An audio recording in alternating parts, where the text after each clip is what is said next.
my father, he told me, son, don't let it slip away. He took me in his arms, I heard him say. Assalamualaikum warahmatullahi wabarakatuh. Perkenalkan, nama saya Tito Yulianto Rahman, bisa dipanggil Tito.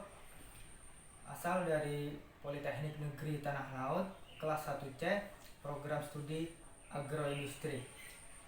Ingin menjelaskan tentang kondisi demokrasi di Indonesia masa sekarang yang bertema media sosial dan pengaruhnya terhadap masyarakat. Sebelum melanjutkan ke pembahasan media sosial, kita harus tahu apa itu demokrasi. Demokrasi adalah sistem pemerintahan yang diselenggarakan dari rakyat, oleh rakyat, dan untuk rakyat. Demokrasi adalah sistem sosial dan politik pemerintahan diri dengan kekuasaan-kekuasaan pemerintah yang dibatasi hukum dan kebiasaan untuk melindungi hak-hak perorangan warga negara. Perlu kita garis bawahi, hukum dan kebiasaan untuk melindungi hak-hak perorangan warga negara. Jadi hubungannya demokrasi dengan media sosial itu adalah di hak-hak perorangan warga negara, di mana di media sosial kita mempunyai hak, yaitu adalah hak berpendapat. Lanjut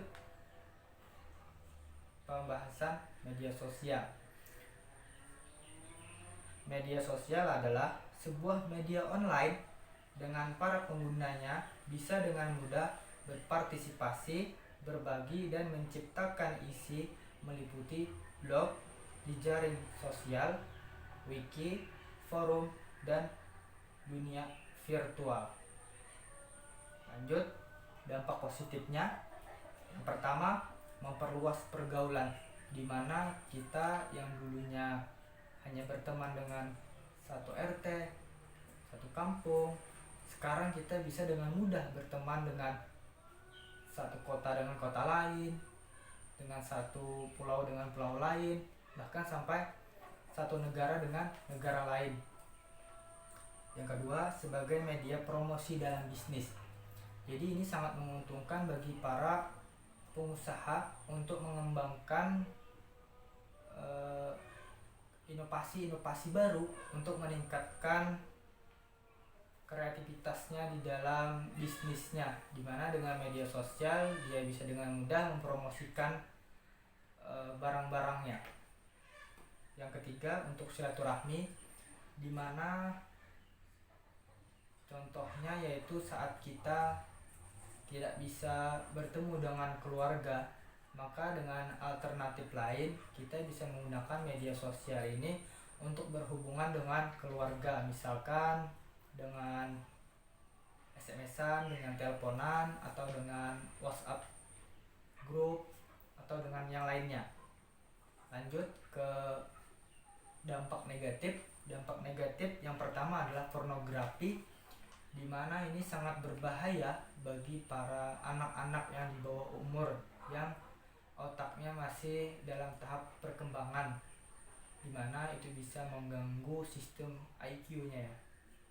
Jadi sangat berdampak buruk lah.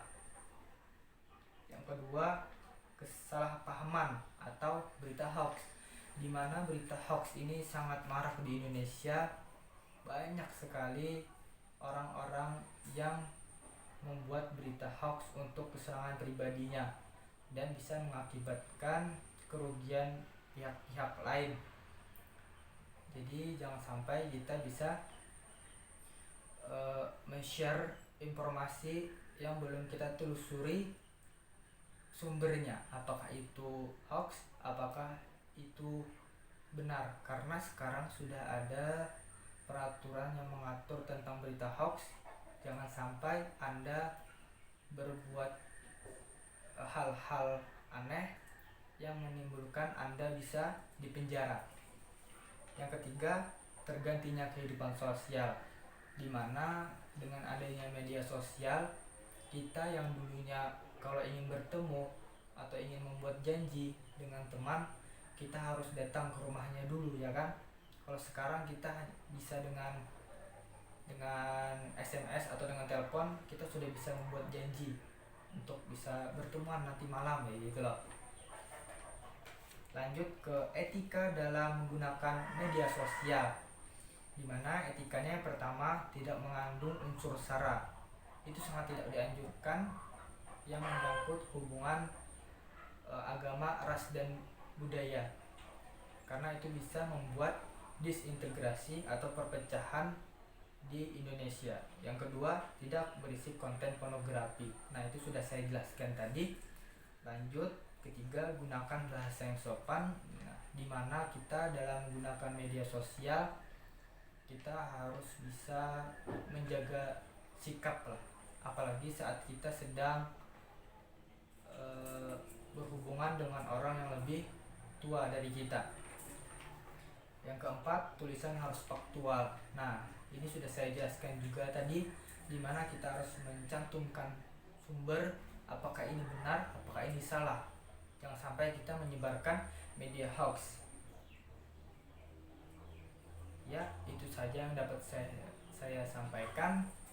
Saya tidak bisa menjelaskan secara banyak karena dampak positif dan negatifnya sebenarnya banyak masih. Cuman saya hanya mengambil beberapa contohnya saja.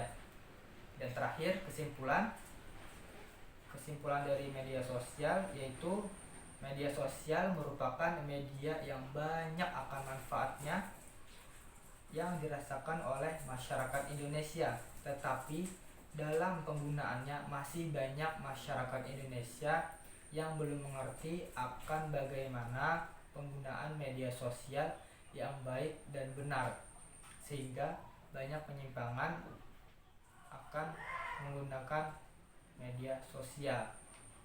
Jadi kita jangan sampai tidak